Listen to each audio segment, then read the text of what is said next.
皆さんこんにちは。ザキオトの英語です。今日はちょっといつもと雰囲気が違うんですけども、京都に初めて来る方にぜひとも見てほしい動画を作っていこうと思います。どんな感じの動画になってくるかっていうと、もう京都のね、全貌をこの動画でもうギュッと一つの一本の動画にまとめちゃおうと。もう京都に来る予定のある人は絶対にこの動画を見てくださいという風な動画にしていけたらなと思います。主に話していくこととしては、京都市の有名な観光地、京都市外も含めた、京都の有名な観光地であったりとか、あとは僕が大好きなご飯屋さんであったりとか、なんかその辺をね、説明しながら、やっぱり京都でもちょっと治安が悪いところがちょっとだけあるんで、そういうところでこういうことに気をつけてくださいよとか、そういう風な話をね、今日はやっていけたらなと思います。ということで早速お話ししていきたいんですけど、まず皆さん、京都にいらっしゃると、京都駅にまず到着するんじゃないでしょうか。関西空港とか、なんかそういうね、ところから新幹線か特急かなんかに乗って、京都に来られると思うんですけど、京都に来ると、まずじゃあ旅行客の方は宿泊先にね、キャリーバッグとか持っていくと思います。ただ、今、実はこの京都駅の、おそらく多分ここのバス停からバスに乗ると思うんですけども、このね、ここに京都駅出てすぐ北側にバス停がたくさんあります。こうやって。で、ここのバス停からバスに乗ると思うんですけど、実は今、京都市のバスって、キャリーバッグ持ち込み禁止なんですよ。皆さん知ってました？キャリーバッグが持ち込み禁止なんです。なんで、キャリーバッグを持ってる方は、京都駅で、ヤマトさんがね、運んでくださるんですよ。なんか、そういうところが受付があるんで、そこでホテルに、ホテルの名前書いて運んでいただくか、タクシーか、地下鉄か、で、キャリーと一緒に動くことになると思います。間違っても京都市バス結構京都駅から列並ぶんですけども、いつも。乗る人が多いんでね。で、せっかく並んだのに、バス乗る寸前でね、キャリーバッグも乗せられませんとなっちゃって、せっかく10分、20分待ったのにバス乗れませんでしたみたいなことも、結構そういうことになってる外国の方、ないしは日本の方もいるんですけど、結構多いので、皆さんそれだけは注意してください。で、おそらく、京都駅にね、ホテル取ってらっしゃる方は、大体この八丈口のあたりの、この都ホテルとか宮越シティホテルとか、いろんな、このあたりって結構その八丈口あたりは結構ホテルがたくさんあって、北側もね、こうやってホテルがたくさんあるんですけども、このあたりに宿泊される方はおそらく今の問題ってあんまり感じないと思ってて、京都駅からね、出てすぐそこのホテルに、ゴロゴロって行きながら歩いて、ホテルに荷物預けたりするんですけど、結構安いホテルが集中してるのが、この、京都のここですね。堀川通り。この辺り結構安いホテル、ビジネスホテルとか結構多くって、それこそこのザ・ワンファイブさんとか、結構かなり安いホテルなんですよ。例えば今日の12月16日なんですけど、16日から17日まで、1泊4600円。やっぱ紅葉終わったからめっちゃ値段下がってますね。かなり下がってます。け、本当に紅葉のシーズン、ザ・ワンファイブでも1万円とかしてたんで、1泊。結構値段下がってると思います。で、この安いホテル探してる方は、このね、ザ・ワンファイブであったりとか、それこそこのアーバンホテルであったりとか、東横インであったりとか、が結構選択肢に入ってくると思います。で、安いホテル泊まろうと思うと大体この辺の堀川通りのホテルになるか、この辺りになんかゲストハウスとかがね、八坂神社、祇園の八坂神社の付近に結構ゲストハウスとかもあったりするんで、ゲストハウスに泊まったりとかね、する方いらっしゃると思うんで、そういう方は、今言ったことね、結構気をつけていただければなと思います。バスにはキャリーバッグが乗せて、乗ることができないので、堀川通りだとね、この堀川通りの例えばさっきのザ・ワンファイブとかだと、もうバスで行くしかないんですよね、ほとんど。もう地下鉄で行こうと思うと、一旦この京都駅から地下鉄のこの線路をぐぐぐぐぐって上に上がってって、この四条通りで降りて、で、四条通りで降りてから歩いてこのザ・ワンファイブを目指すか、もうちょっと近づきたかったら阪急に乗り換えて大宮駅まで行って、で、ここで、堀川通りのホテルに歩いてゴロゴロするかっていう感じになるんですけど、結構これがね、バスだったら、ちょうど本当にこの辺ぐらいまで行ってくれたりするんですよ。だからバスの方が便利だなと思って結構バス、キャリーバッグ引いたままバス乗ろうとする人多いんですけど、最近は結構もうバス乗る寸前で断られたりとかするんで、皆さんそこはちょっとお気をつけください。はい。で、まあ安いホテルが、まあちょっとついでにね、今この話、キャリーバッグの話が出てきたんですけど、結構ホテル、どこをホテル取ろうみたいなんで結構悩まれる方多いんですけど、まあ、一番やっぱ便利なのはもう京都駅の付近ですよね。やっぱり京都駅付近、特にこの八丈口、京都駅の、南側の出口、八丈口って言うんですけど、八丈口から出てすぐのところにあるホテルが、やっぱり利便性はすごくいいです。もう京都駅で新幹線とか特急とか降りて、すぐ京都駅のね、都ホテルとか、まあこの辺、もう徒歩2分とか3分とかで到着できるんで、やっぱりこの辺が一番利便性はいいんですけど、やっぱりその分、さっきのね、安いところに比べたらやっぱ3倍ぐらいの値段しちゃうという風になってます。やっぱりまあそれでもまあ全然利便性のためにちょっと多くお金出すことができる方は、この京都駅のね、八丈口あたりを、行っていただいたらいいなと思うんですけど、やっぱりその宿泊費も抑えたいよっていう方は当然いらっしゃると思うんで、そういう方はね、この堀川通りの、この辺のホテル。このね、四条堀川って言うんですけど、ここ。四条堀川のこの辺りのホテルを選んでいただいたらなと思います。結構ね、僕が今までちょっと知ってる中で一番安いのはこのザ・ワンファイブ。まあ、一泊今日だったら4600円って書いてありますね。ザ・ワンファイブであったりとか、この、京都市営地下鉄三条京阪駅の近くにあるんですけど、ここにホテルとかで検索すると、この辺のホテルで安いところがなんかあったんですよね、昔。あれ、なくなっちゃったかな。お父さんしちゃったのかな。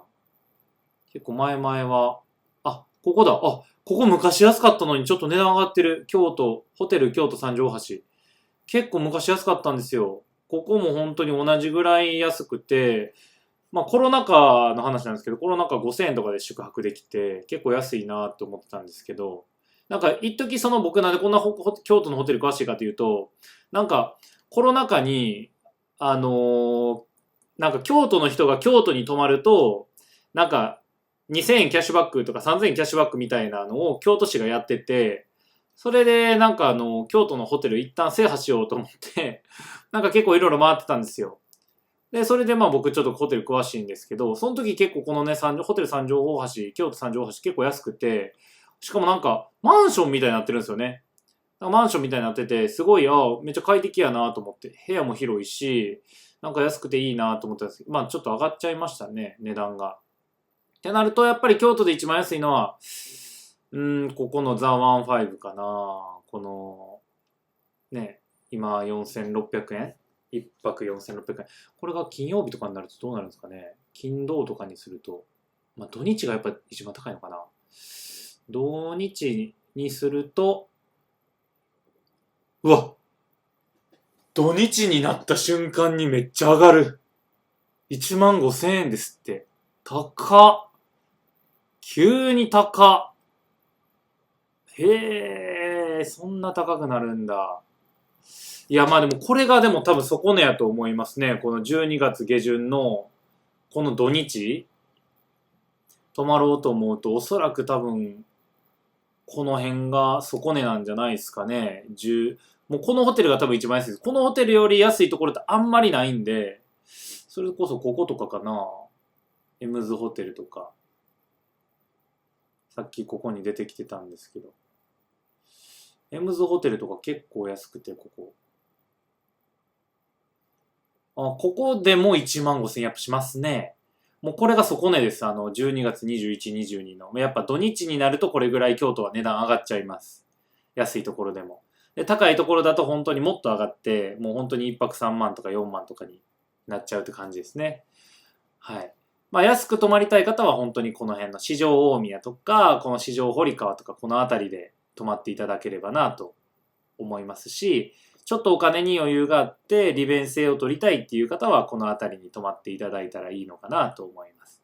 で、まあ京都といえばね、なんかやっぱ旅館っていうイメージあるじゃないですか。やっぱホテルよりも旅館に泊まりたいよみたいな方って結構多いと思うんですけど、その方に結構僕おすすめしたいのは嵐山ですね。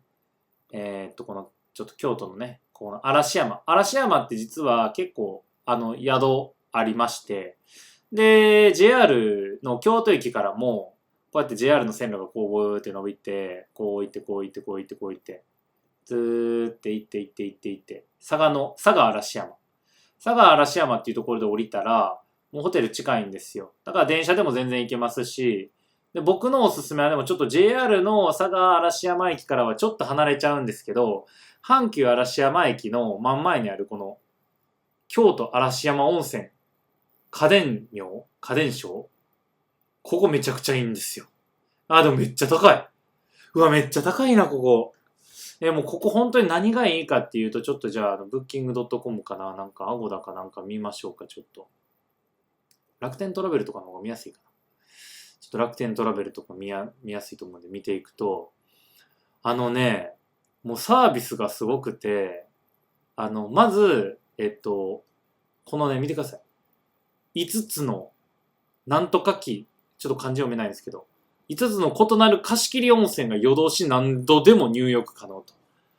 5個貸切温泉があって、本当にそれこそ露天風呂であったりとか、本当になんか壺風呂みたいな、壺みたいな、大きい壺みたいな中にお湯が張ってあって、そこに入るお風呂であったりとか、結構そういうのもあって、なんかその貸し切り温泉が何度でも入り放題と。で、まあ、こういうのもありますけど、湯上がりのアイスキャンディーが用意してあったりとか、夜泣きそばって言って、10時ぐらいになったらなんか夜食のラーメン用意してくれはったりとか、するんですよ。で、まあ、これちょっと僕の前行った時なかったですけど、まあ、こんなんがあって、で、結構この温泉がしっかりして、部屋もね、見てください。なんか、和室なんですけど、ちょっと洋な感じ。まあ、それこそベッドとかね。はい。和室なんですけど、なんか和室というか旅館なんですけど、洋な感じのテイストもちょっと組み込みつつ、こういう感じのね、貸切温泉とか、こんなんなんですよ、貸切温泉。だからカップルとか、それこそ家族とか、ファミリーとかで、京都いらっしゃって、なんか京都の雰囲気楽しみたいよとか、温泉楽しみたいよっていう方は、結構この家電商おすすめで、この温泉が本当にすごいです。貸切温泉が。もう僕この旅館行って、貸切温泉じゃない普通の温泉入ったことないです。もうそれぐらいいいです。もうぜひここに行って貸切温泉皆さん入ってみてください。ここもね、土日は結構高いんですけど、平日やったらちょっと安いと思いますよ。17、18とかにしてみましょうか。3万円。やっぱり安い。3万円。2人で3万円。2人で3万円です。めちゃくちゃ安い。いや、いいですよね。2人で3万円なのかな。本当に2人で3万円安いの？それはそれで安すぎるな。2人で3万円だ。案外安い。さっきの7万円はじゃあ、1人3万5千円ぐらいってことですね。って考えたら全然なんか良心的な気がしてきます。旅館って結構いい値段するんで。でも本当に1万円払っても、1万5、6千円払っても全然泊まる価値のある旅館です、ここは。すごくおすすめ。しかもなんかちょっとテイストも良くないですか？この和な感じのテイスト。旅館って感じですし。で、なんかここの、まあ、これ大浴場なんですけど、こんな大浴場もあって、当然露天風呂もありますし、ここのね、なんと言っても何がいいかって言っても、本当にこうやってね、季節とりどりの、まあ、木がね、生えてるっていうのもあるんですけど、ここの何がいいかって、モーニングなんですよ。朝ごはん。もう朝ごはんがすごいね、美味しくて、あ、これ多分朝ごはんなんじゃないですかね。これね、バイキングなんですよ、朝ごはん。これじゃないんかな。どれなんだろう。なんか朝ごはんバイキングで、ほんと食べ放題なんですよね。なんかしかもその和食というか、本当におばんざいみたいなのがすごいいっぱいあって、おばんざいと、まあ味噌汁とか、やっぱ本当に日本らしい食事の朝ごはんが食べ放題なんで、ぜひぜひ本当にね、この家電名をちょっと調べてみましょうか。なんて読むんでしょう、これ。家電名ちょっと調べてみます。ほ、ほ、ほ、ほ。ですね。あ、読み方。家電商みたいですね。家電商。いや、家電商ぜひぜひおすすめなんで。もう旅館に泊まるってなったら、まず最初に、もうなんか、いろんな旅館、京都にはたくさんあります。京都にはたくさん旅館があるんですけど、まず一番最初に行ってほしいのがこの家電商。もう絶対に外さないです、ここは。もうめちゃくちゃおすすめ。しかもそんな高ないですからね。いいです。本当にめちゃくちゃいいです。はい。ぜひぜひ皆さん行ってみてください。はい。まあ、そんなこんなでホテルとか、旅館の話は一通りできたとして、やっぱ観光地ですよね。京都といえば観光地たくさんあります。まあ、まず一つ思いつくのは東福寺であったりとか、この伏見稲荷ですよね。伏見稲荷すごいですよ。千本鳥居があるところです。これぜひちょっと写真を見てみましょうか。伏見稲荷。あ、これですね、千本鳥居。こんな感じで鳥居がすごい並んでます。で、これ千本鳥居って言うんですけど、実は鳥居千本ないっていう、そんな話なんですけど。これ24時間開放されてて、京都ってあんまりなんかその夜に回れる観光地ってあんまりないんで、こういうところ結構行ってもらうとすごいいいと思います。で、なんかこの動画も僕出してるんですよ、実は。伏見稲荷の、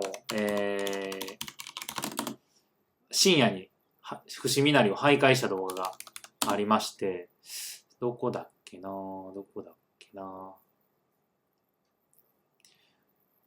あ、これですね。あ、これじゃない。あ、これだ。伏見稲荷。京都の伏見稲荷。実は徘徊動画。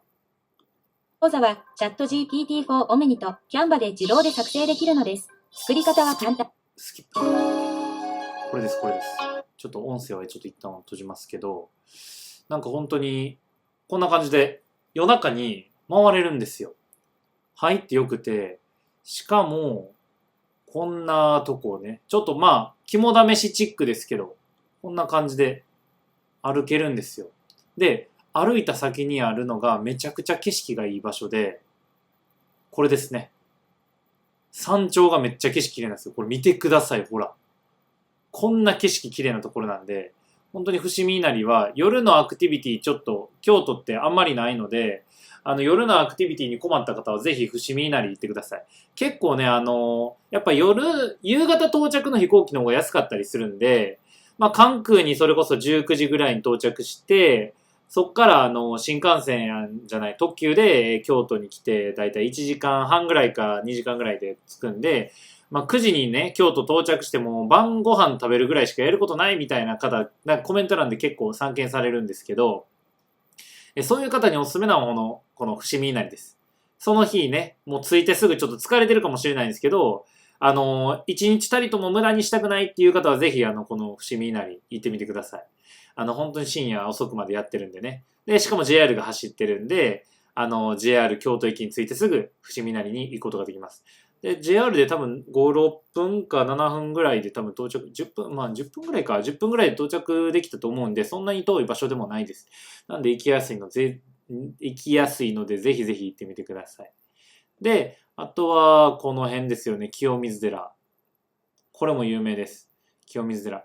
ね、ちょっと最近清水寺の動画出しすぎて、もうどないしたんやと思ってる方結構多いと思うんですけど、清水寺は本当にね、こうやって夏は緑色で、秋はこうやって紅葉があって、で冬は雪が積もると真っ白になりますし、で春は春で桜が咲くんで、すごい綺麗なピンク色になるんですよ。で、景色もこうやってね、景色もいいと。京都タワーが見えたりとか、景色もいいんで、なんかこの辺りすごいいいんちゃうかなと思います。で、やっぱりこうやって、うん。そうそうそうそう。すごい景色もいいので、ぜひぜひ皆さん行ってみてください。清水寺でも本当に、その時期になると、まあ今じゃないんですけど、例えば先月っていうか先週ですね。先週の要は紅葉の時期、12月上旬、今年だったら12月上旬だったんですけど、紅葉の時期とかになるともうすごい人が押し寄せるんで、もう本当に人混みにもうまみれる覚悟をして、ぜひここに行ってください。はい。で、まあ、清水寺の近くにはこういう風な感じで、清水道っていうのがあって、これが清水坂ですね。清水道じゃなくて清水坂ですね。清水坂を登って清水寺にいつも参拝行くんですけど、この清水寺の途中でですね、この三年坂っていうのに出会います。この三年坂もね、本当にすごい景色綺麗で、もう見てください、この石畳で。両サイドにこうやってお店があって、すごい綺麗なんですよ。まあ、この動画もこの前出してたんですけど、まあ、興味ある方はぜひぜひ、僕が2年坂、3年坂を歩いてる動画が結構あるんで、ぜひぜひ皆さん見てください。本当に、こういう風な感じの昔ながらのお店があって、こうやってね、地面が石畳になってて、すごい綺麗です。もうめちゃくちゃおすすめなんで、2年坂3年、清水寺に行ったのなら2年坂3年坂を歩いてぜひぜひ下ってみてください。で、2年坂3年坂、こうやって3年坂、清水寺、清水寺が、よいしょ。清水寺がここら辺で、清水寺がここで、3年坂ずーって下っていくと、次2年坂に到着します。で、2年坂にはスターバックスとかがあってね、すごいおしゃれなスターバックスがあるんです、2年坂にも。で、2年坂のスターバックスとかも、こういう道もありますよ。すごい、なんか京町屋が並んでていいですよね。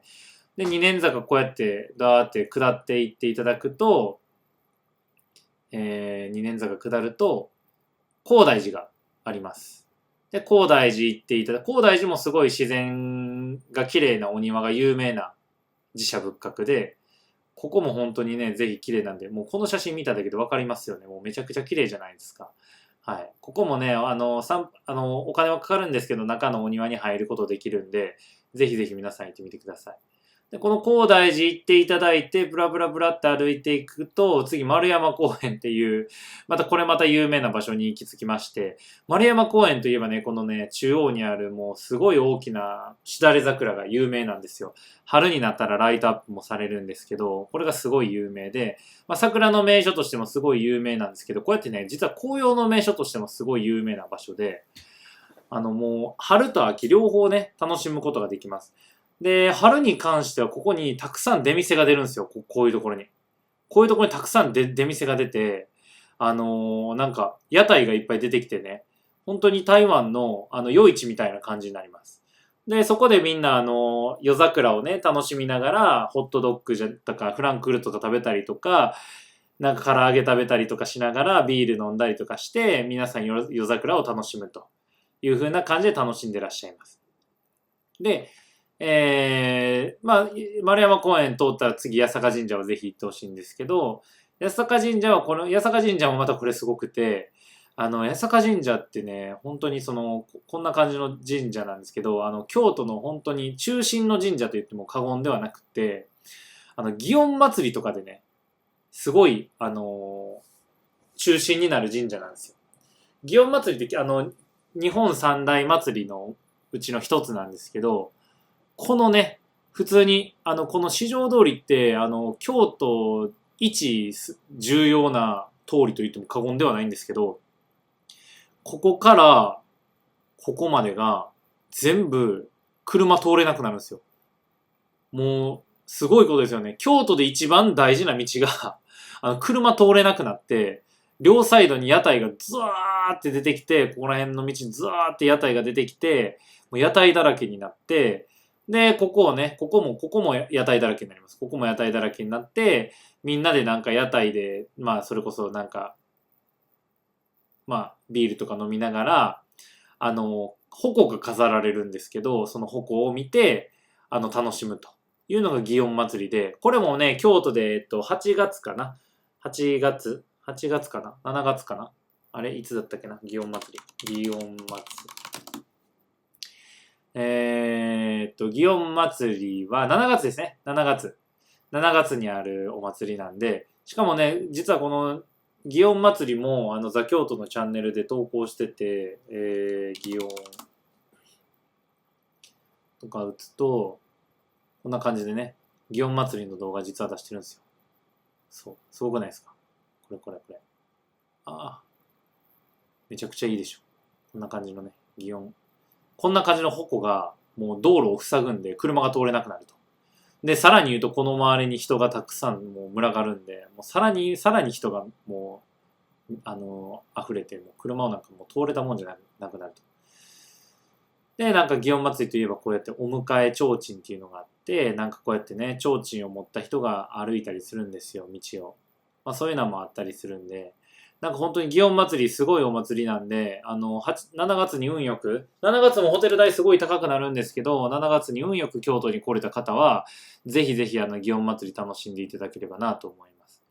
で、まあこの辺りが本当にこの清水というか八坂あたりなんですけど、まあ、この辺りはこんなもんにしといて、まあ他にもたくさんあるんですよ。他にもたくさんあるんですけども、喋り足りないんで、まあとりあえず有名なところばっか行くとして、で、まあこの辺ずらっと行くと、まあ八坂神社から、ここ八坂神社ですけどね、八坂神社からずらっと行くと、まあ東山っていうところがあって、で、ここをブーンって歩いていくと、南禅寺ってまたこれ有名な場所があります。南禅寺。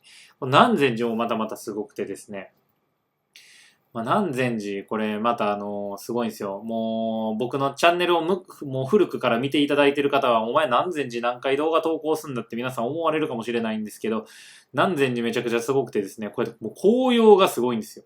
紅葉がもうめちゃくちゃに綺麗やし、こうやってもう綺麗なお庭もあったりしますし、夏は夏でこうやってなんか緑が綺麗やったりとかするんですよ。ほんまに紅葉も綺麗やし、緑も綺麗やしと。本当にもう、でね、ここが有名なインスタスポット。皆さんここでなんか写真撮ってらっしゃるんですけど、なんかインスタグラムとかに上げられてるの見たことないですかね。なんか本当にこういう、こんな感じですよ、こんな感じ。こんな感じで皆さんなんか動画撮らはるんですよ、インスタグラマーの方々が。なんかこんな動画じゃない、写真撮らはるんですけど、まあそんなんが有名やったりとか。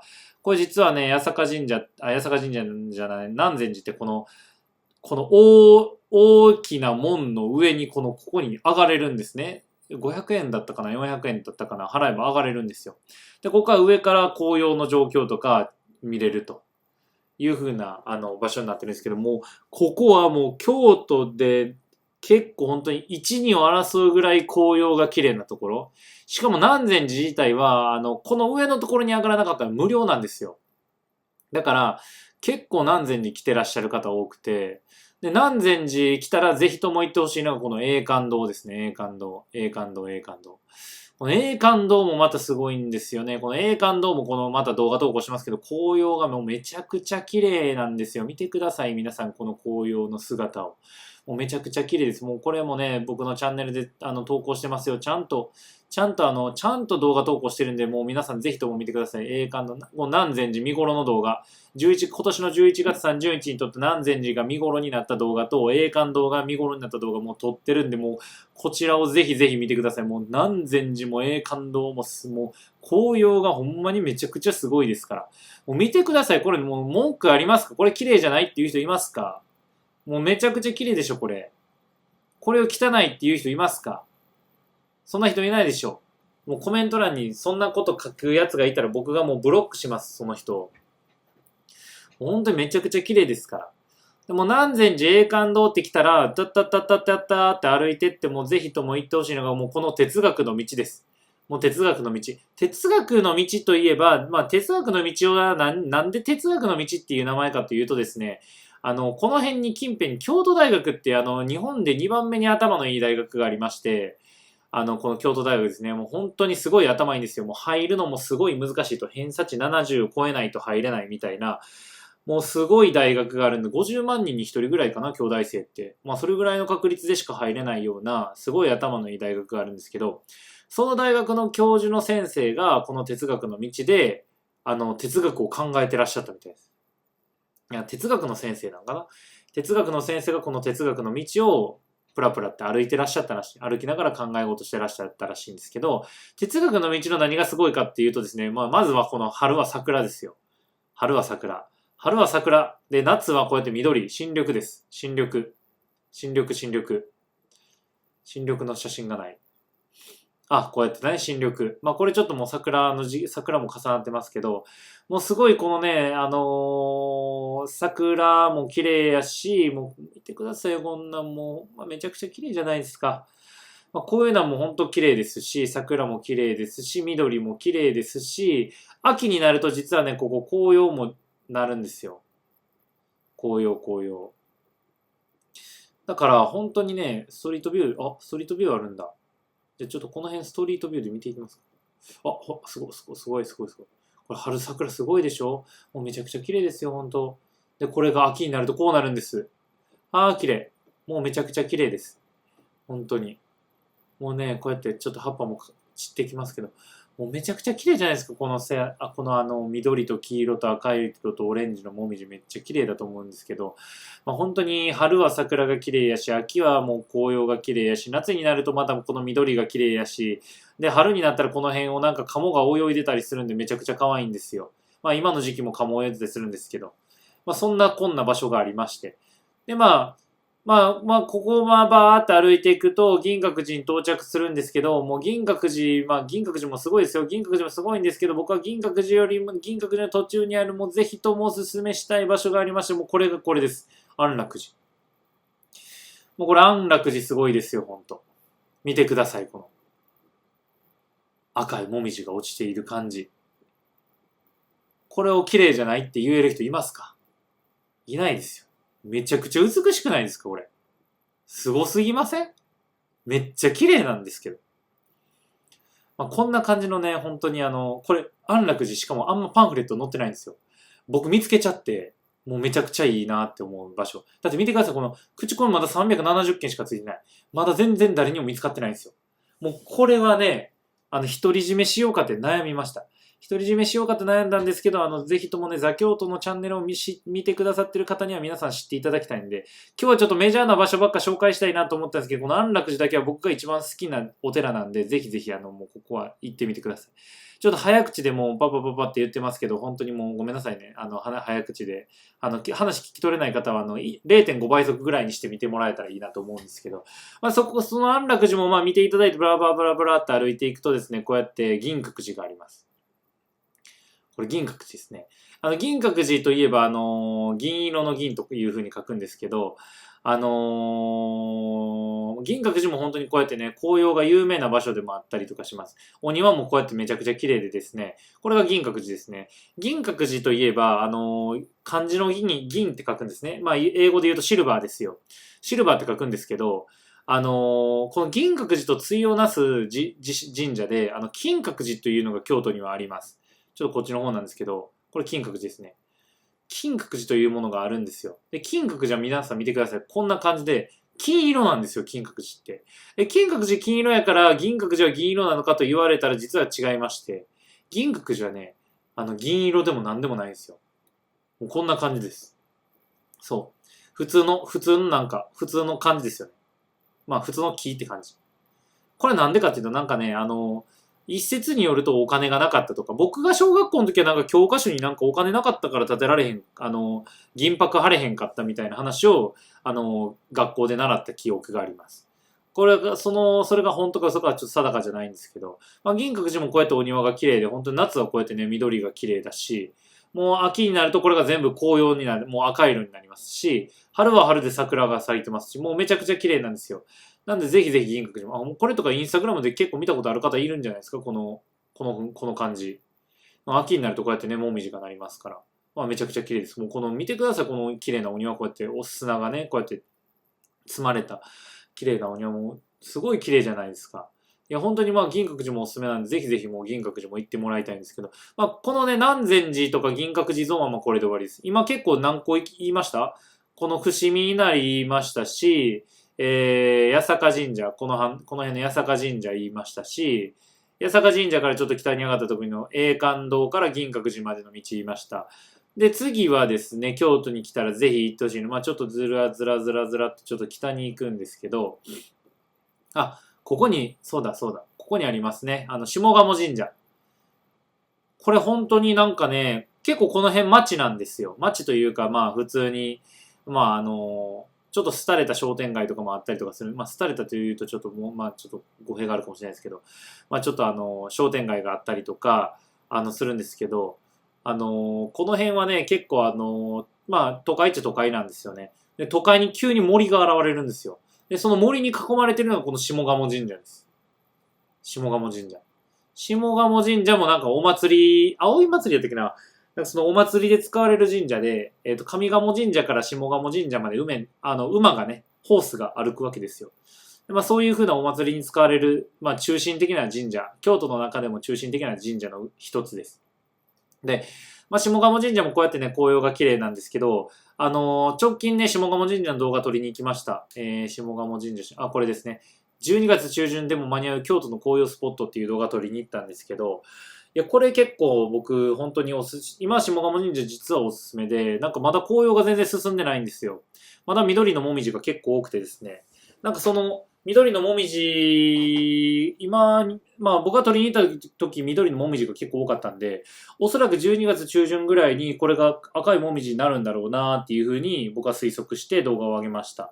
まあ今ちょっとどうなってるかわかんないんですけど、また撮影しに行かないといけないなとは思ってるんですけども、下鴨神社は本当にね、なんか、まあ参拝用の神社ですね。なんかあんまりその、紅葉を見に行く用の神社としてはあんまり有名じゃないかもしれないんですけど、まあここに来たらね、なんか結構いろんな参拝する場所があったりとか、おみくじがあったりとか、結構こんな感じでなんか、川に水が流れてて、ここの水におみくじをつけると、おみくじに文字が浮き上がるみたいな、そういうおみくじやってたりとかしてて、なんか僕ここでね、おみくじ引いて大吉しか出たことないんですよ。結構これ僕自慢なんですけど。まあそんなこんなでこうやってね、急に森が、ほら、街の中にこんな感じの森が現れて、もうその中に急に神社が現れるという感じです。で、これ夏にはね、こうやってね、みたらい祭りっていうのやって、みたらし祭りかなみたらし祭りっていうのやってて、こうやってね、このめちゃくちゃ冷たい水に、人々が足をつけて、この道を歩いていくと。ろうそくに火をつけたままね。で、ろうそくに火をつけて、その火を、渡り切った後のところにあるろうそくに火をつけることができれば、なんか願いが叶うかなんか健康になるとかなんか多分ご利益があるんやと思います。まあそういう風な場所として有名な下鴨神社がここでしたと。ありまして、まあそこからブラブラブラって歩いていくと、まあ次、北に行くとここに、まあ下鴨神社、まあ下があるということは上もあるって話で、ここに上賀茂神社があります。上賀茂神社は、京都の、世界遺産か。京都の中の世界遺産のうちの一つで、こうやって綺麗な水が流れてて、で、なんかこんな感じで森の中にこの社があったりとか、まあするんですけども、まあ、流れてる水が綺麗なんですよ。京都人の僕は別にここになんか参拝する、まあ、交通事故に遭わへんようにしましょうねみたいなお守りが売ったりとか、なんかそういうのにご利益があるような神社らしいんですよ。僕のお母さんがなんか初めて僕がバイク買った時に、この神社のなんかお守り買ってきて、そのお守りもらったんですけど、そのお守りをもらった1週間後に僕は交通事故に遭って手術、全身麻酔の手術を4回するっていう大きな手術をしたんですけど、だからここの神社のお守りに効果があるかどうかは正直あんまり定かではないなと正直思ってるんですけども、まあまあでもこの神社自体は僕いい神社だなと思ってて、結構年に3、4回行くんですよ。なんで年に3、4回行くかっていうとですね、この神社流れる水がすごい綺麗で、流れる水がすごい綺麗だからこそホタルがいるんですよね、この5月になると。で、そのホタルを見に僕は毎年行ってます。ホタルがもうね、すごい綺麗で、もう美しいんですよ。ちなみにその上賀茂神社のホタルの動画も上げてます。上賀茂神社の。これですね、これです。これ見てください、ホタルの。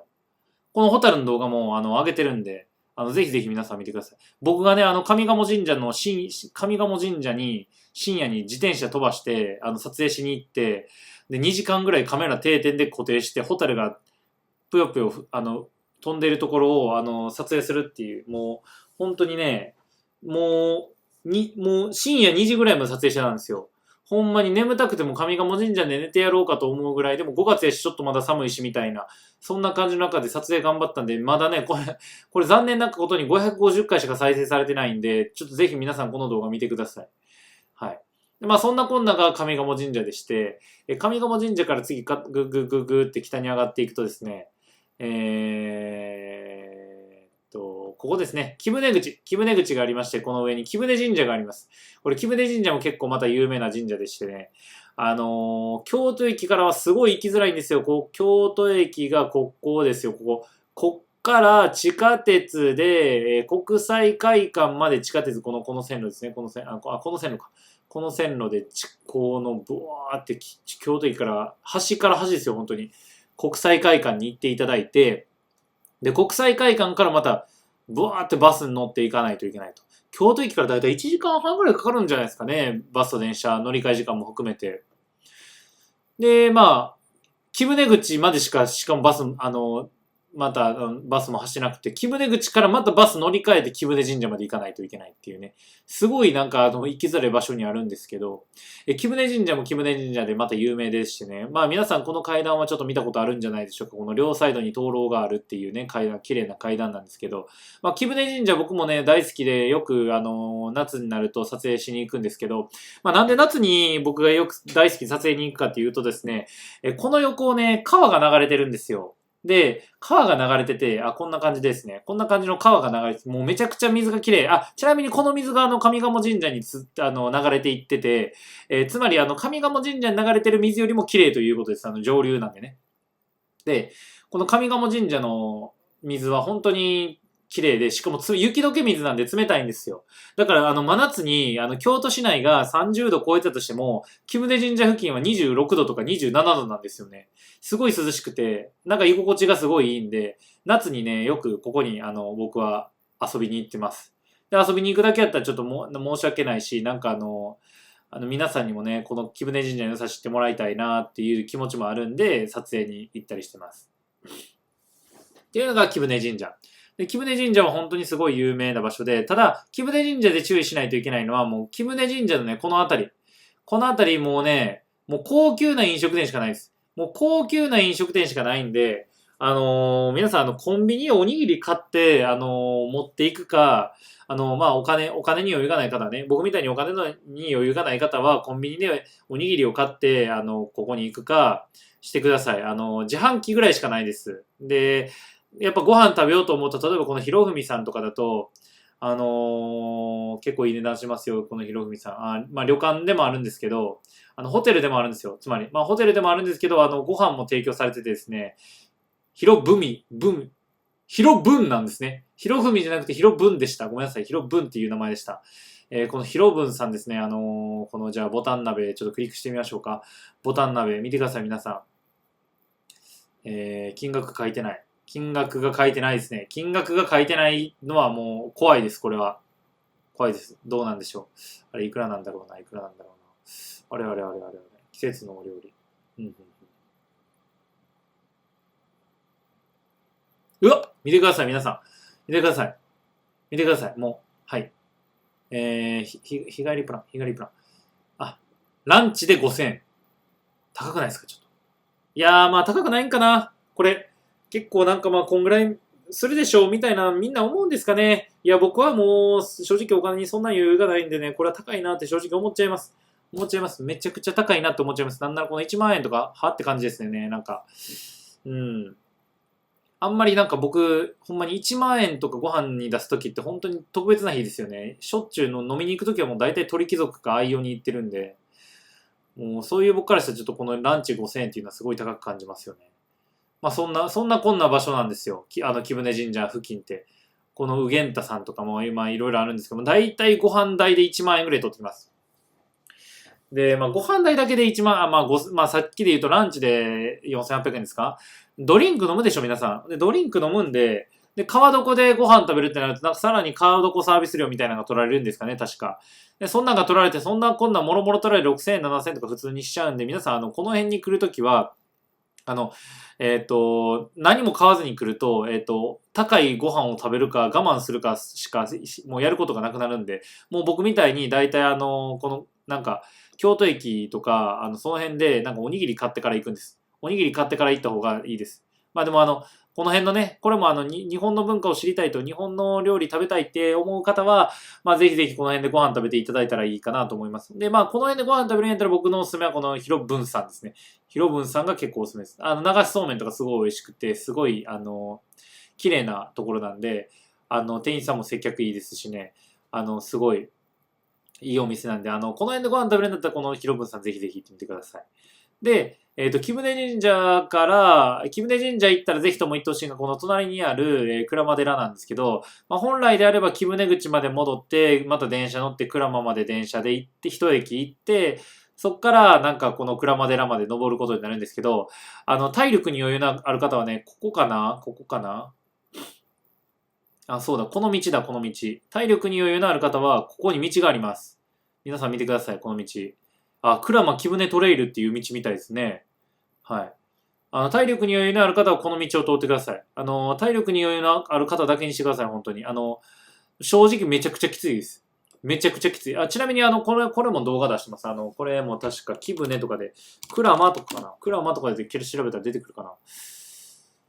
これですね、これです。ハイキングを楽しもう。京都の木舟神社から鞍馬寺までっていう動画が上がってるんですけど、まあ、これは本当にね、まあ、約30分ぐらい歩いたんですけど、この動画ぜひ、皆さん注目して見ていただきたいのが、僕の息切れ度合いですね。息切れ度合いをぜひ見てください。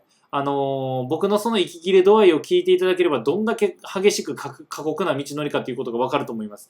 ちなみに僕、今年で29歳、今年でっていうか、まあ来年の3月で30歳になるんですけど、まあ結構僕はまだまだ若い方だとまあ思ってるんですけど、この若い僕が結構ヒーヒー言いながら登っているのがこの鞍馬木舟トレイルの道です。なんで皆さんここを登ろうと思う方は気軽な気持ちでね、登ろうと思わないようにしてください。っていうのもね、結構じゃあちょっとここら辺にちょっと人をポンと置いて、人をポンと置くと、この道なんですよ。この橋なんですね。で、結構こっち側から人が降りてくるんです。おじいちゃんとかおばちゃんたちが降りてきて、私も行けるかもみたいな感じでこの橋渡って、ここで500円払って、山登っていく方結構いるんですけど、これかなり危険で、それはかなり危険なんですよ。こっち側からおばあちゃんが来たから、楽なんちゃうかって思うかっていうと、確かに、皆さん、確かに、鞍馬から、この鞍馬寺から木舟の方に行く道は楽なんですよ。楽なんです。ほぼほぼ下りなんで。楽なんです。でも、ということはですよ、木舟から鞍馬に行く道はほぼほぼ上りだということです。皆さんなんで、ちなみにさっきのこのね、この動画は、僕は木舟から木舟神社から鞍馬寺まで行ったんで、めちゃくちゃ激しい道のりを歩いたんだなっていうことがもう動画見ていただいたらわかると思うので、ぜひぜひ皆さん見てください。で、その鞍馬寺はじゃあどんなに綺麗な場所なんかっていうと、なんかすごい有名な場所みたいで、なんか宇宙と交信ができるとかなんか言ってる女の子もなんか前いましたね。まあ、木舟とちょっと雰囲気は似てるんですけど、なんか、こんな感じでまず山々の景色が綺麗なんですよ。そう。で、こうやって駅に天狗があったりとかして、すごいいいんですけど、なんかね、本当に自然豊かな場所で、山のてっぺんなんで、真夏でもね、結構涼しいです。これちなみに鞍馬寺の入り口ですね。はい。真夏でも涼しいんで、ぜひぜひ皆さん行ってみてください。ここもね、紅葉と桜綺麗です。ここも紅葉と桜綺麗なんで、ぜひぜひ行ってください。で、鞍馬寺の正門がこの辺にあって、で、ここから鞍馬寺まで登っていく。まあ、これも山登りなんですけど、で、しんどい方は、ここからロープウェイが走ってるんですよね。ここまで。ケーブルカーが走ってるんで、このケーブルカーに乗っていただくと結構楽にここまで登り詰めることができます。はい。で、まあ、木舟とか鞍馬とかこの辺の話はもうこれで終わりまして、で、木舟とか鞍馬も、でも正直木舟鞍馬に行く方はもうここで一日が終わることを覚悟してください。朝のだいたい9時ぐらいから、まあ、木舟目指して、まあ、木舟に着くんが10時半ぐらいですよ、本当で、そこから10時半ぐらいでこの辺回るのに、まあ、1時間半とかかったし12時。で、鞍馬寺まで行ったら、それがまた、到着するのが休憩しながらとかなんで、13時、14時とか、13時半とかですよね。で、13時半とかで鞍馬寺、そこからまた降りて鞍馬寺参拝して降りてとかなって、鞍馬寺に着くんが、本当に14時半とかですよね。ほんで、そこからまた帰ろうってなると16時、17時になるんで、9時に出て、もうここら辺で16時ぐらいまで時間潰すことになっちゃうんで、結構もうこの辺に行く方はもうこの2つでその1日がほぼほぼ終わっちゃうっていうことはある程度覚悟した上で、貴船神社、鞍馬寺行ってください。で、それがちょっとこっち側なんですけど、こっち側もなんかいいところありまして、この辺ちょっと大原って言うんですけど、ここにね、三千院ってすごい有名な場所があります。この三千院紅葉ですごい有名な場所なんですけど、本当に最近の写真とかになってくるとすごい紅葉が綺麗。ほらほらほらほら。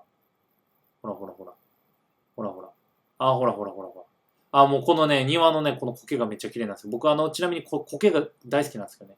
苔大好きなんですけど、苔がめっちゃ綺麗で、こうやって紅葉がすごい綺麗な場所でね。ここもちなみに三千院もね、動画確か上げてたと思いますんで、気になる方は、この前、ちょうど本当にこの前ですよ。三千院の、紅葉撮影しに行ったん。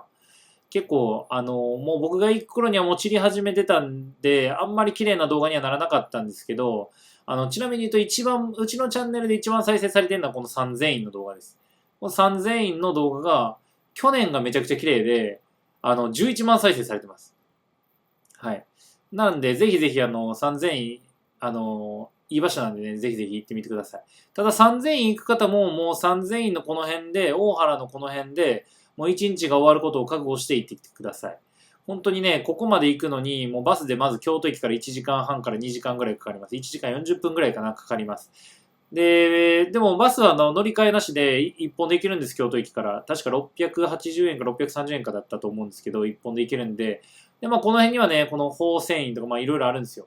なんかいろいろ、いろんなところがあるんで、ぜひぜひこの辺の自社仏閣行ってみてください。正直ここだけで全然1日潰せるぐらい、バラエティに富んだ場所だと思いますんで、ぜひぜひ行ってください。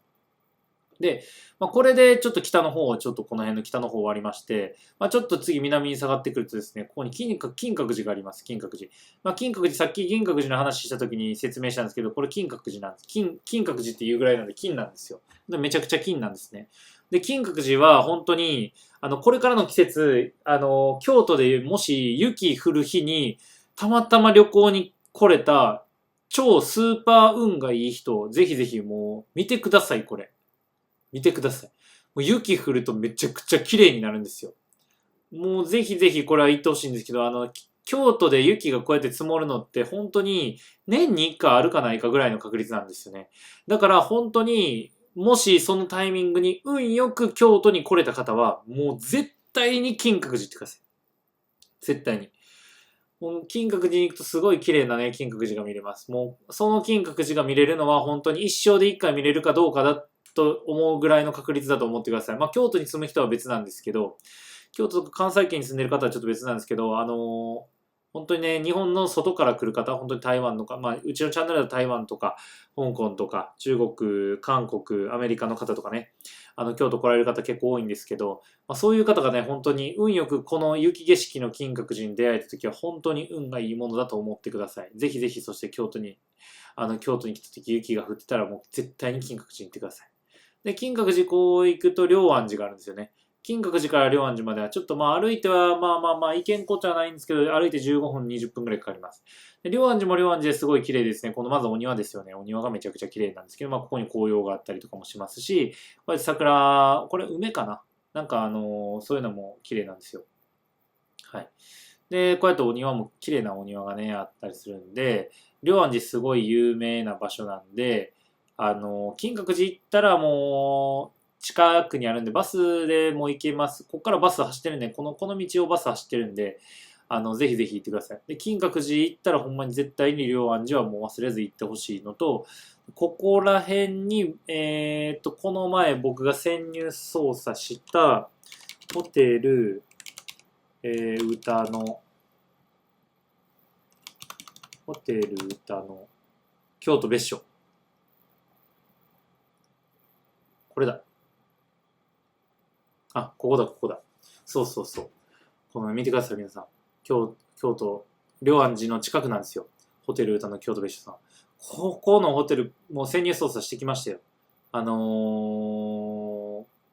ちょうど3週間前ぐらいに出したのかな。10日前ですね。10日前に出したんですけど、1泊15万の部屋があって、もうめちゃくちゃもう僕、このクオリティでこの15万は全然安いと思います。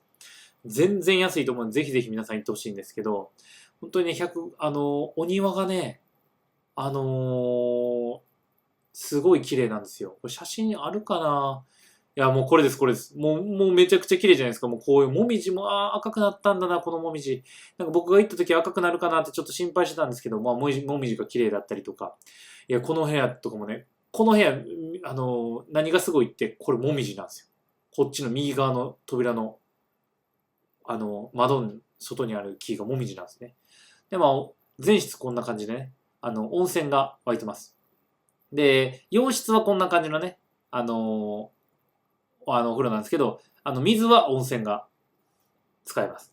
で、洋室って言っても、いわゆる洋室じゃなくて、昔の洋館って言われるやつですね。本当に1950年ぐらいにできたかな ?50 何年とかにできた、80何年の建物をリノベーションしたホテルなんですけど、要はその洋室も、80何年前の洋室が使われてます。で、そのお風呂がまあこんな感じなんですけど、まあ和室は基本的に全部こんな感じですね。はい。で、まあこのホテルもね、すごい良かったです。チェックインするときもね、こんな場所でチェックインするんですけども、外見たらお庭が綺麗で、この綺麗なお庭を眺めながらチェックインができると。まあこれホテルこんな感じです。で、ここでジェラート食べれたりするんですよ。まあだから、金閣寺龍安寺行きたいなと思ってる方は、ぜひぜひちょっとね、このホテル歌の京都別所さんぜひぜひ行ってみてください。正直、このクオリティで、この値段安すぎます。マジで安すぎる。なんでぜひぜひ行ってください。っていう感じで、この辺のまあ、あとは仁和寺とかも結構有名かな。仁和寺も有名ですし、仁和寺も紅葉スポット、桜スポットとしてすごい有名な場所です。例えばなんかあるんかな、なんかあるんかな、なんかあるあるあるある。これですね。これ桜ですけど。まあ、桜の木がすごい有名で、まあ、夏になるとこんな感じの緑が綺麗だったりとかしますし、そうですね、そうですね。紅葉の写真、紅葉の写真、紅葉の写真。紅葉の写真ないな。紅葉の写真は最新、あったあった。こんな感じでね、綺麗に、もみじも赤くなります。はい。で、まあ、そんなこんなで、まあ、仁和寺の説明は終わりにしまして、まあ、次、この辺ですね、嵐山、嵐山。さっき僕、ちょっと旅館の説明の中で嵐山ちょっと説明したんです。まあ、さっき説明した旅館がこれですね、家電商。家電商すごいいいんですけど、家電商すごいいいんですけど、家電商の周りの嵐山、まあまあまあまあ、すごくて、本当にすごくてですね、まず、蘭電っていうち、あの、車が走る道路を走ってる電車がありまして、その電車の最終着地点がこの嵐山駅なんですけど、このまず、蘭電の嵐山駅がまずめちゃくちゃおしゃれです。見てください。はい。はい、もう京都らしさ満点ですね。もうめちゃくちゃいいんですよ。しかもまあこれ皆さん見たことあるんじゃないでしょうか。インスタグラムとかで結構皆さんここで写真撮ってらっしゃったりとかするんですけど。で、まあこんな感じでね、なんか駅の中もすごいおしゃれで、夜になるとこれがね、両サイドのやつが明るくなっていくと。これもこれでめちゃくちゃ綺麗じゃないですか。で、まあまずこの嵐山駅がまず綺麗なんですよ。もう本当に、もうその時点でまずもう京都来たなーっていう感じがしてすごいいいんですけど、じゃあちょっとこの辺ちょっと綺麗なんで、ブーンって人を置かしてもらって、見ると、ここ、ちょっと今閉まってるんですけどね、ここもめちゃくちゃいいんですよ。この風車がね、全部回ってて、すごい可愛いんですよね。はい。で、こっちにブーって進んでいくと、進んでいくとあんのが、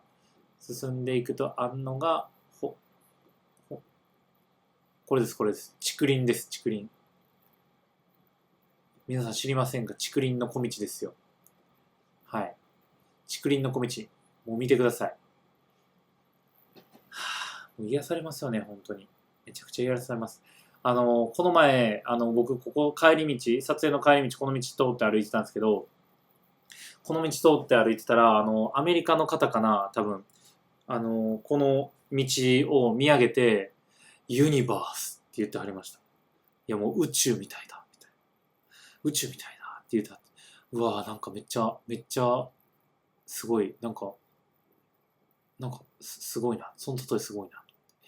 そうそうそう。いやもうまずこの竹林の小道すごいんですよ、ほんまに。もうすごいですよね。この夕焼け時の竹林の小道すごいです。すごい綺麗、すごい綺麗。すごい綺麗な竹林の小道をバーバーバーバーって歩いていくと、竹林の小道。ああ、これいい写真だ、いい写真。こんな感じですね。これよくパンフレットでも載ってる写真です。はい。まあ、ここをガーッと歩いていくと、大河内山荘庭園っていうのに到着します。大河内山荘庭園。これがマジですごいんですよ。まあ、展望台から眺める景色がまずこんな感じで、まあまあまあ、めっちゃ綺麗ですよね。めっちゃ綺麗です。展望台から眺める景色めっちゃ綺麗。で、まあ、夏はこうやってね、緑があってすごい綺麗なんですけど、なんかね、大河内山荘庭園、大河内山荘庭園ないのかな。これライトアップされてる時のやつだ。めちゃくちゃ綺麗。これ、もみじのライトアップですかね。大口山荘庭園入るのに1000円かかるんですけど、まあ、まずお庭がめちゃくちゃこんな感じで綺麗なんですね。で、紅葉も桜も両方楽しめるいい場所なんですよ。で、なのにもかかわらず、あったあった。ここでお茶飲み放題なんですよ。抹茶飲み放題。だから外国人の方ね、京都に来たらね、抹茶飲みたいみたいな方結構多いと思うんですね。で、そういう方はぜひぜひ、大河内山荘庭園に来ると抹茶が無限に飲み放題です。はい。1000円払ったら、ここの、中に入るのと、お茶飲み放題がついてきます。はい。大丈夫ですか皆さんもう1時間、動画が1時間超えちゃったんですけど、皆さん眠くならずについてこれてるでしょうか。ちょっとごめんなさい。早口でバッパッパって進んでるんですけど。はい。で、まあ、そんなこんな、まあ、もう正直ね、この辺いっぱいあるんですよ。いっぱいあるんですけど、ちょっとこの動画で全部話し始めたらもうキリないんで、ちょっとひとまず一旦置いといて、この天龍寺だけね、駅前の天龍寺をちょっと一番有名な場所なんで、天龍寺だけちょっと紹介させてください。天龍寺、天龍寺。あれ、天龍寺どこだ天龍寺、天龍寺。天龍寺、天龍寺、この辺のはず。あれ、あれ、あれ、天龍寺、天龍寺。ここかな違う。調べましょうか。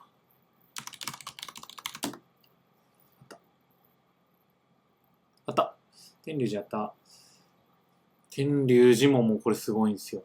しかも天龍寺見てください、皆さん。この天龍寺何がすごいって、もうこの口コミの数ですよ、口コミの数。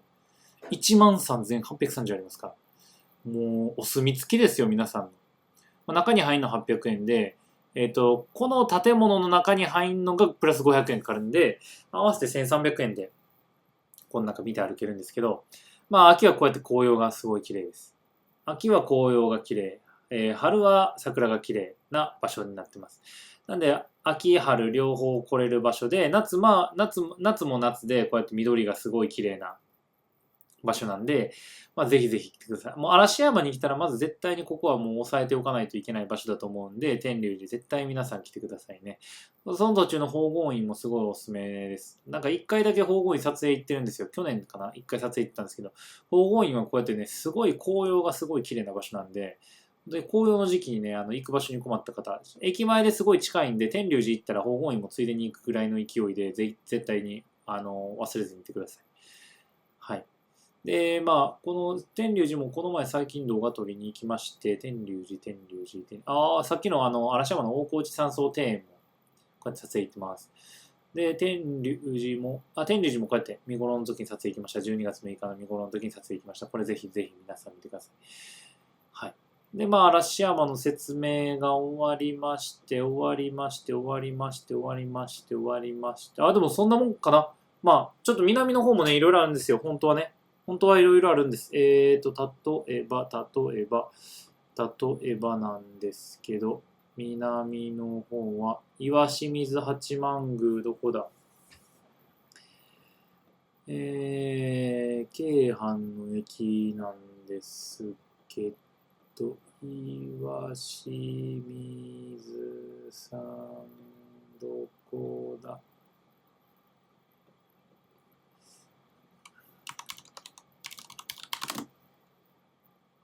岩清水八幡宮あった。うん。ちょっと大阪寄りにはなっちゃうんですけど、京都の南の方にも結構やっぱりいい場所がたくさんあって、京都の南の方ってでもね、実はね、この辺って工場地帯なんで、それこそなんか、まあ、鉄の工場であったりとか、まあ、いろんなその産業を支えるね、工場がたくさんあるんです。まあ、皆さん知ってるところで言うと、任天堂とかもこの辺にあります。京セラとか任天堂とかもこの辺にあるんですけど、こっちの方ってあんまり自社仏閣ないじゃないんですよ。やっぱ北に比べるとね、自社仏閣だいぶ少なくなっちゃうんですけど、まあこうやってここら辺にさっき言ったように伏見稲荷があったりとかするんですけどね。でやっぱこのちょっと南側に行くんですけど、岩清水八幡宮っていうまたすごいお寺がありまして、これもまたすごいんですよ。すごい綺麗で、岩清水八幡宮さんは、仲良くさせていただいててですね、岩清水八幡宮の住職さん仲良くさせていただいてて、岩清水八幡宮のその撮影の、なんか、よくお祭りやってるんですけど、その撮影も、特別に許可を得て、なんか近くで、ね、撮影させてもらってて、岩清水八幡宮、あった。これですね、岩清水祭。うん。鬼洗いとか。まあ、こういうお祭りなんかいつもであれ、普通であれば、まあ、近づいて撮影できないんですけど、こういうのをね、いつもメディアパスいただいて、近くで撮影させていただいてます。で、まあ、これも動画になってますんで、ぜひぜひ見てほしいんですけど、岩清水八幡宮さんもすごい良くてですね、こうやってね、桜も綺麗ですから、ぜひぜひ皆さん行ってください。僕は結構岩清水さんは桜とか紅葉とかっていうよりも、夏の時期に行くのがすごい好きですね。この緑がすごい多いんです、岩清水八幡宮さんは。結構こうやってね、地図見ていただいたら分かるんですけど、こうやって山に囲まれてるんですよ。山に囲まれてるからすごい緑が多くてですね。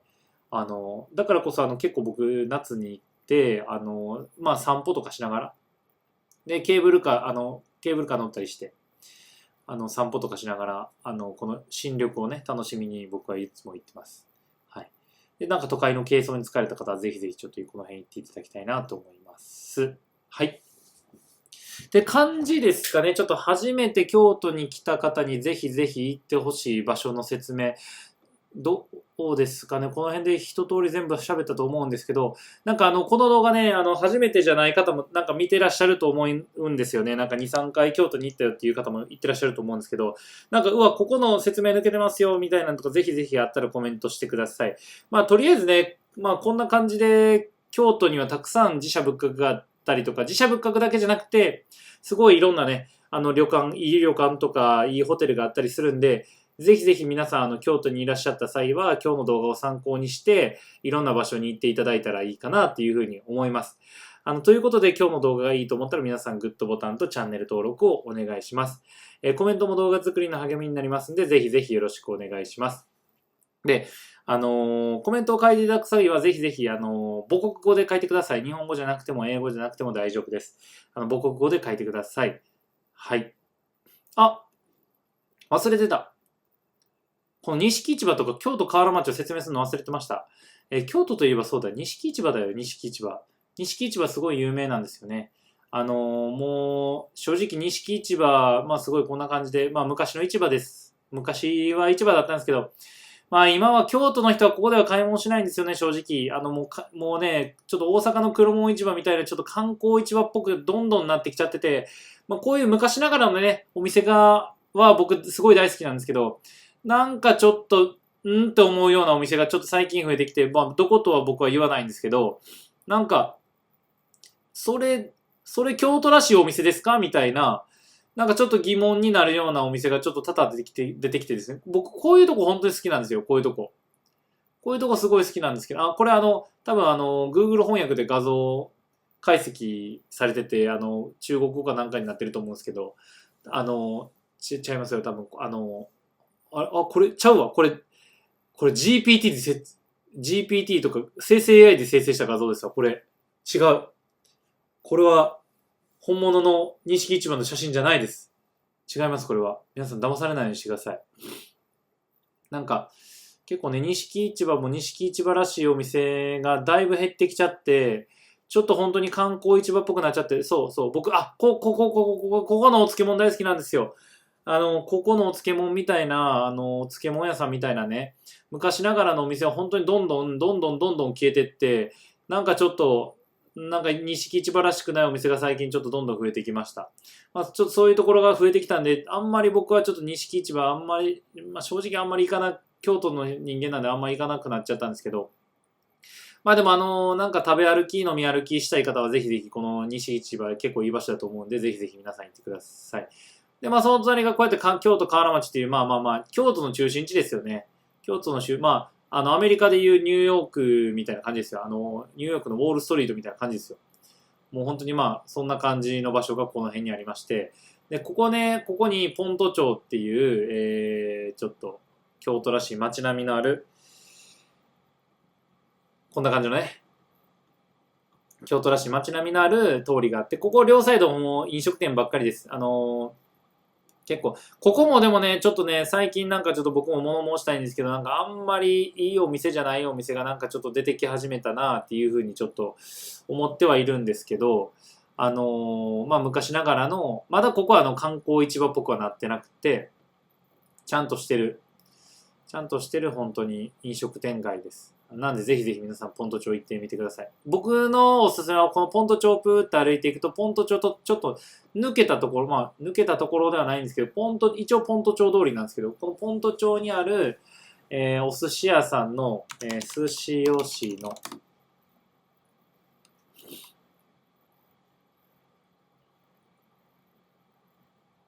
寿司吉野。これです。ここ。ポント町寿司吉野。あ、これ前の店内の写真なんですけど、今の写真ないかな、最新の写真ないかな。あ、でもそう。こんな感じのね。そう。この大将がね、もうめちゃくちゃ、ちょっとね、初めて行った方はちょっとあんまり、会話とかできへんかもしれないですけど、めちゃくちゃ気さくな方で、すごい言い方なんでね。しかもこの、なんか高級寿司っぽい雰囲気あるんですけど、1万2、3000円ぐらいあれば全然食べて飲んでできます。はい。すごい僕、ここね、おすすめで、僕大好きなお寿司屋さんで、僕結構、お金を貯めて、どこになんか、なんで僕こんなお金使えるのにお金ないんやろうって思ったら、よくここに寿司食いに行ってるからお金ないんやっていうことに気づくっていうぐらい。で、すごいここね、いい店なんで、あ、こんな感じ、今こんな感じですね。今こんな感じの外観で。そう。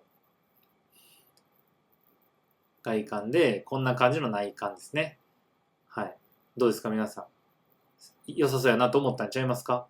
はい。ぜひぜひ、ここすごいおすすめなんで行ってください。はい。ポント町といえばもう僕は寿司吉野かなっていうふうに思います。で、まあ、ポント町からちょっと離れちゃうんですけど、まあ、京都で安く美味しいものを食べたい、ジャパニーズフード食べたいってなると、もう僕はもう一つしかなくて、愛よっていうお店がありまして、もう僕はもう鳥貴族か愛よしか最近飲みに行ってないって言えるぐらい愛よばっかり言ってるんですけど、ここですね、愛よ。はい。串カツ屋さんです。めちゃくちゃうまい。ちなみに愛用の動画も出してます。愛用の、愛用のね、オーナーと仲が良くて、愛用のね、愛用のオーナーと対談した動画、あ、これですね。京都の名店、京風串カツ愛用。これも1200回ぐらい再生されてるんですけど、愛用の雰囲気ぜひわかるんで行ってみてください。本当に僕いつもここで男が飲んで食ってして、僕4000円超えたことないですね。だいたい3000円切ってるんですよ。だいたい3000円切ってて、4000円超えたことないんで、4000円超えたことないですね、全然。結構僕飲んで食ってする方だと思うんですけど、まあでも個人差あるんで皆さんあんま鵜呑みにしないでほしいんですけど、結構安いです。結構安い。しかもめっちゃこれおしゃれじゃないですか。何なんですかこれ。すごい。船盛りです、船盛り。そう、ここ結構おすすめなんでぜひぜひ皆さん行ってください。で、愛用はなんかね、京都にすごい店舗数があって、この愛用1、2、京都駅にもあるんですよ。あるんで、なんか京都駅付近で泊まって晩ご飯探してるっていう方もぜひぜひ愛用に皆さん行ってみてください。っていう感じで、京都の説明はこれぐらいにしときたいかなっていうふうに、まあ結構全体的に喋ったんじゃないですかね。もう1時間14分も喋ってますよ。すごいな。まあ、さっきもちょっと言ったんですけど、今日の動画いいと思った方はグッドボタンとチャンネル登録をお願いします。コメントも動画作りの励みになりますんで、ぜひぜひコメントもお願いします。で、今日はね、ちょっと初めての試みで、なんかいつもの風景撮影写真、風景撮影の動画とは違って、まあ、京都をちょっと解説するみたいな長尺の動画にはなったんですけど、皆さんいかがでしたか？ちょっと、まあ、ちょっと、感想をね、ぜひぜひ聞きたいんで、コメント欄にぜひぜひ書き込んでください。コメント書く際は、母国語で構いません。ぜひぜひ、英語でも中国語でも構いませんので、コメントは、母国語で書いてください。ということで皆さん今日はありがとうございました。はい。バイバーイ。